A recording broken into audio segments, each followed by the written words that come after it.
Hello programmers, welcome to the rising programmers. আমি শাহাদাত হোসেন আছি আপনাদের সাথে, এবং সেই সাথে ওয়েলকাম করছি বাংলায় পাইথন টিউটোরিয়ালের 19 নম্বর পর্বে। আমরা গত পর্বে ভেরিয়েবল সোয়াপ নিয়ে আলোচনা করেছিলাম।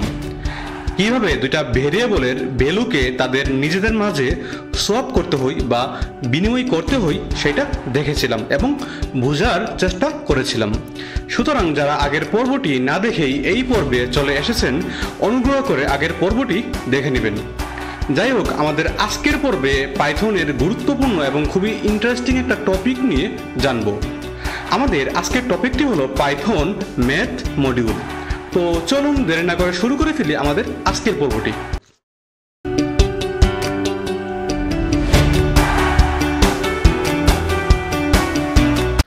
মনে আছে, আমরা অ্যারিথমেটিক অপারেটর নিয়ে যখন আলোচনা করেছিলাম তখন গণিতের বিভিন্ন অপারেশন কিভাবে চালাতে হয় ইত্যাদি দেখেছিলাম। যেমন কিভাবে এক্সপোনেন্টিয়েশন বা পাওয়ার বের করতে হয়, তারপর কিভাবে মডিউলাস বা ভাগশেষ নির্ণয় করতে হয় ইত্যাদি দেখেছিলাম। তো ঠিক একই কাজ আরো সহজভাবে করার জন্য আমরা পাইথনের ম্যাথ মডিউলটা ব্যবহার করতে পারি। আচ্ছা, ম্যাথ মডিউল নিয়ে বিস্তারিত আলোচনা করার আগে মডিউলটা কি আপনাদের কিছুটা ধারণা দিয়ে রাখি। যদিও মডিউল নিয়ে আমাদের পার্টিকুলার একটা পর্ব থাকবে, আমি 1-2 লাইনে বলে রাখি। মডিউল হলো পাইথনের একটা ফাইল যেটাতে বিভিন্ন ফাংশন, ক্লাস, ভেরিয়েবল ইত্যাদি সংরক্ষণ করা থাকে, যেগুলো আমরা আমাদের প্রোগ্রামে ব্যবহার করতে পারি। আমি যদি একটা উদাহরণ দিই, আমাদের মোবাইলে বিভিন্ন ফিচার থাকে, যেমন ক্যামেরা, গ্যালারি, মেসেজিং ইত্যাদি। প্রতিটা ফিচারকে আমরা এক একটা মডিউল হিসেবে ভাবতে পারি। তো প্রয়োজন অনুযায়ী আমরা ক্যামেরা ইউজ করব বা গ্যালারি ইউজ করব। একইভাবে পাইথনের মডিউল প্রয়োজন অনুযায়ী ব্যবহার করা হয়। আর ম্যাথ মডিউল হলো একটা বিল্ট ইন মডিউল যেখানে অলরেডি সবকিছু তৈরি করা আছে, আমরা জাস্ট আমাদের নিজেদের ইচ্ছে মতো বা প্রয়োজন অনুযায়ী ইউজ করব। তো আমরা পাইথনের ম্যাথ মডিউলের মাধ্যমে গণিতের বিভিন্ন অপারেশনগুলা খুব সহজেই করতে পারবো। যেমন স্কয়ার রুট বা বর্গমূল বের করা, তারপর অ্যাবসোলিউট ভ্যালু বা পরম মান বের করা, তারপর মডিউলাস বের করা, এক্সপোনেন্টিয়েশন বের করা। এছাড়াও আমরা ট্রিগোনোমেট্রিক অপারেশন যেমন সাইন কসের মান বের করতে পারবো। তারপর আবার কনস্ট্যান্টের ভ্যালু যেমন পায়ের মানও আমরা বের করতে পারবো। এছাড়াও আমরা আরো অনেক ম্যাথমেটিক্যাল অপারেশনগুলা খুব সহজেই ম্যাথ মডিউল ব্যবহার করে করতে পারবো। তো আমরা আজকের ভিডিওতে র্যান্ডমলি কয়েকটা ম্যাথ মডিউলের ফাংশনের ব্যবহার দেখব। সো চলুন আমরা সরাসরি ভিএস কোডে চলে যাই। বরাবরের মতো একটা ফাইল ক্রিয়েট করব। এটার নাম দিলাম math underscore module .py। আমাদের শুরুতেই ম্যাথ মডিউলকে ইম্পোর্ট করতে হবে। ইম্পোর্ট করার জন্য আমরা লিখব ইম্পোর্ট ম্যাথ। এই তো আমাদের ম্যাথ মডিউলকে ইম্পোর্ট করা হয়ে গেছে। এইভাবেই আমরা একটা মডিউলকে ইম্পোর্ট করব। যাই হোক, এখন আমরা ম্যাথ মডিউলের কয়েকটা ফাংশন নিয়ে কাজ করব। শুরুতেই আমরা রিমাইন্ডার নিয়ে কাজ করব। So let's say reminder underscore value, reminder value is equal two, তারপর ম্যাথ, তারপর আমরা ম্যাথ থেকে রিমাইন্ডারকে কল করব বা এই ফিচারটা বা এই ফাংশনটা ইউজ করব। সো ম্যাথ ডট রিমাইন্ডার, তারপর প্যারেন্থেসিসের ভিতরে 10,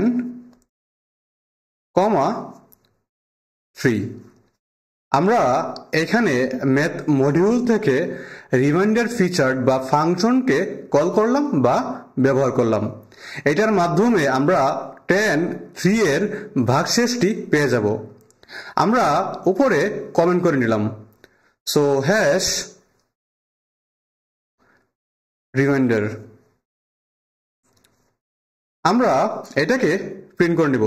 সো প্রিন্ট, তারপর এর ভিতরে আমরা লিটারাল স্ট্রিং ইউজ করব।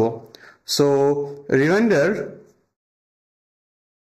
ভ্যালু, তারপর কমা আমরা এখানে ভেরিয়েবলটাকে বসিয়ে দিব। সো রিমাইন্ডার আন্ডারস্কোর ভ্যাল। এখন পাও ফাংশন নিয়ে কাজ করব। সো যেটার মাধ্যমে আমরা এক্সপোনেন্টেশন বা পাওয়ার বের করতে পারবো। সো হ্যাশ পাওয়ার, তারপর power underscore val is equal to math dot pow, তারপর প্যারেন্থেসিসের ভিতরে 10, 2। এখানে 10 এর ঘাত হলো 2 বা 10 টু দি পাওয়ার 2। তারপর প্রিন্ট, তারপর পাওয়ার ভ্যালু, তারপর এখানে আমরা পাওয়ার ভ্যালুকে বসিয়ে দিব। সো পাওয়ার ভ্যাল। তারপর চলুন আমরা স্কয়ার রুট বা বর্গমূল বের করি। সো হ্যাশ স্কয়ার রুট, তারপর এর জন্য একটা ভেরিয়েবল ডিক্লেয়ার করব। So square underscore val is equal to math dot square root, তারপর 14। এই ফাংশনটার মাধ্যমে আমরা 14 এর স্কয়ার রুটের মানটি পেয়ে যাব। আমরা প্রিন্ট করে নিই। সো প্রিন্ট, তারপর স্কয়ার রুট ভ্যালু, তারপর আমরা ভেরিয়েবলটাকে বসিয়ে দিব। সো স্কয়ার আন্ডারস্কোর ভ্যাল। তারপর কি করা যায়, চলুন ফ্যাক্টোরিয়াল ভ্যালু বের করি। সো হ্যাশ ফ্যাক্টোরিয়াল, তারপর fact underscore val is equal to math dot factorial, তারপর আমরা এখানে 5 এর ফ্যাক্টোরিয়াল বের করব। সো এই ফাংশনটার মাধ্যমে আমরা 5 এর ফ্যাক্টোরিয়াল ভ্যালুটি পেয়ে যাব। সো আমরা এখন প্রিন্ট করে নিই। প্রিন্ট, তারপর এর ভিতরে ফ্যাক্টোরিয়াল ভ্যালু, কমা আমরা ফ্যাক্ট ভেরিয়েবলটাকে বসিয়ে দিলাম। তারপর চলুন একটা ফ্লোট নাম্বার থেকে রাউন্ডিং অফ বা নিকটতম পূর্ণ সংখ্যা বের করি।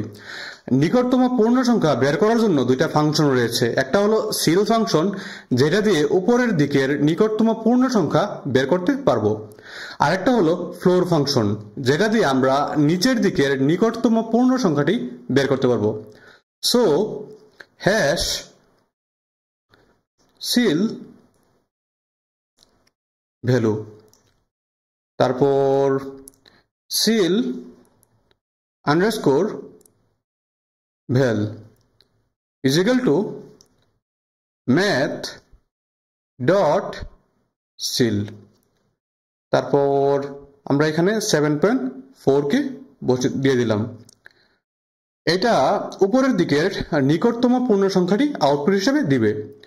তারপর আমরা প্রিন্ট করে নিই। সো প্রিন্ট, তারপর সিল ভ্যালু, কমা সিল ভ্যাল, তারপর আমরা ফ্লোরের দিকে যাব। সো ফ্লোর ভ্যালু, তারপর ফ্লোর আন্ডারস্কোর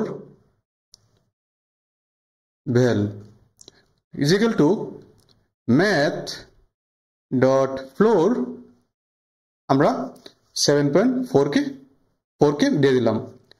এটা আমাদেরকে নিচের দিকের নিকটতম পূর্ণ সংখ্যাটি আউটপুট হিসেবে দিবে। সো প্রিন্ট, তারপর ফ্লোর ভ্যালু, তারপর আমরা ভেরিয়েবলটাকে বসিয়ে দিলাম। তারপর চলুন আমরা ত্রিকোণমিতির একটা ফাংশন নিয়ে কাজ করি। আমরা একটা সাইন ভ্যালু বের করতে পারি। সো হ্যাশ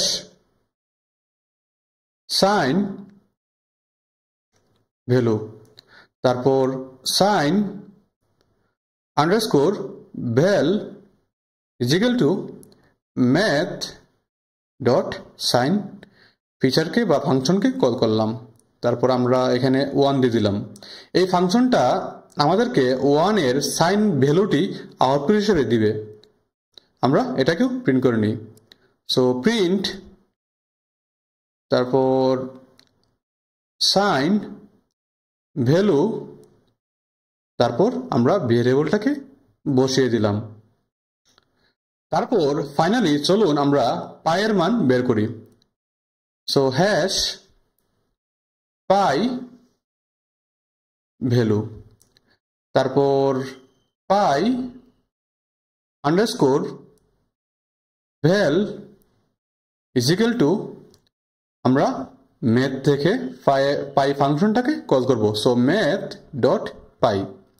তো পাই ফাংশনের সাহায্যে আমরা পাইয়ের ভ্যালুটি পেয়ে যাব। আমরা এটাকেও প্রিন্ট করে নিই। সো প্রিন্ট, তারপর পাই ভ্যালু কমা আমরা পাই ভ্যারিয়েবলটাকে বসিয়ে দিব। এই তো আমাদের লেখা ডান। এছাড়াও আরো ফাংশন আছে, সবগুলা লেখা অনেক সময়ের বিষয়, আপনারা বাকিগুলা দেখে নেবেন। আমি কিভাবে ব্যবহার করতে হই দেখে দিলাম। তো চলুন রান করে আউটপুটগুলা দেখে নেই।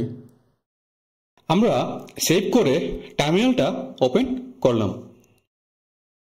তারপর Python math underscore module dot py। তো আমরা দেখতেই পাচ্ছি আমাদের আউটপুটগুলা চলে এসেছে। শুরুতেই রিমাইন্ডারের ভ্যালু দেখাচ্ছে 1.0, তারপর পাওয়ারের মান 100.0, তারপর স্কয়ার রুটের ভ্যালু 3.74165 এটসেট্রা, তারপর ফ্যাক্টোরিয়ালের ভ্যালু 120, তারপর সিলের ভ্যালু 8, অর্থাৎ 7.4 এর উপরের দিকের নিকটতম ভ্যালু 8, তারপর নিচের দিকের নিকটতম ভ্যালু ফ্লোর 7, তারপর সাইন ভ্যালু এবং পাই ভ্যালুটি আমরা দেখতে পাচ্ছি। তো আমরা ম্যাথ মডিউল ইউজ করে কত সহজেই এই ম্যাথমেটিক্যাল অপারেশনগুলা করতে পেরেছি। আমরা এই অপারেশনগুলা যদি নর্মালি প্রোগ্রাম লিখে করতাম তাহলে প্রতিটা অপারেশনের জন্য কয়েক লাইন কোড লেখা লাগতো, যেটা সময় সাপেক্ষ এবং এক্সট্রা মেমোরি স্পেস নিয়ে নেবে। তো আশা করি কিভাবে ম্যাথ মডিউল ইউজ করে ম্যাথমেটিক্সের বিভিন্ন অপারেশন সহজেই চালানো যায় আমরা বুঝতে পেরেছি। সো আজ এই পর্যন্তই, দেখা হবে পরের পর্বে। সবাই ভালো থাকবেন, সুস্থ থাকবেন এবং সবাইকে নিয়ে সুন্দর একটা জীবন উপভোগ করবেন।